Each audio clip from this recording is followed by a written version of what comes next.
Hi, I'm Kyle Wang, and I'm going to talk about Independence Hall. What are we waiting for? Let's get started. The building was completed in 1753. It was used as Pennsylvania State House during the Revolutionary War.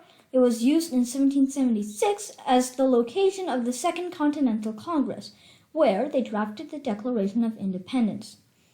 After the Revolution, Independence Hall was used to draft the Constitution. How cool is that? The Declaration and the Constitution were drafted in the same place. Surprisingly, the British never attacked this place during the Revolution. It was actually attacked after the war by none other than America's own soldiers who fought in the Revolution.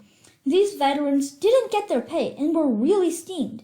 They threatened the Founding Fathers, and the Founding Fathers pushed Alexander Hamilton out the door, saying, "Go fix it," because Hamilton was a smooth talker. Hamilton got the mob under control for a little while, but withdrew and angered the crowd. Inside, the Founding Fathers called the National Guard. They asked them to come, but they got a reply that said, "No way, we're not fixing your problem of not paying your soldiers."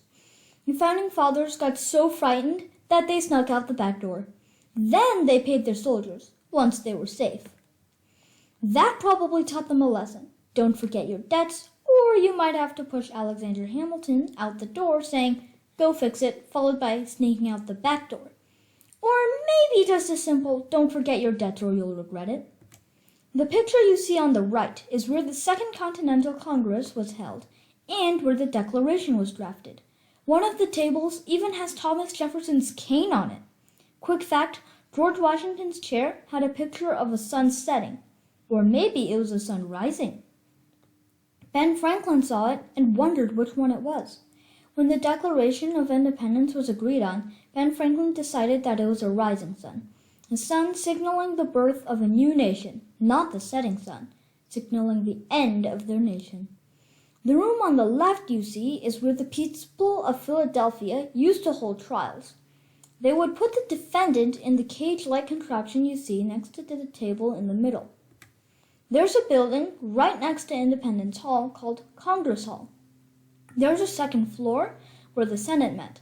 In order to get there, you had to go through a steep flight of stairs that made a U-turn halfway to the second floor, and for some reason, the stairs gave you a feeling that you were about to fall off. The feeling was like when you go on one of those spiral staircases that have gaps between the steps, so that if you looked through one, you could see the floor. Apparently, you couldn't be scared of heights if you wanted to be a senator. If you compare Independence Hall to just about any European palace, it's a lot less fancy.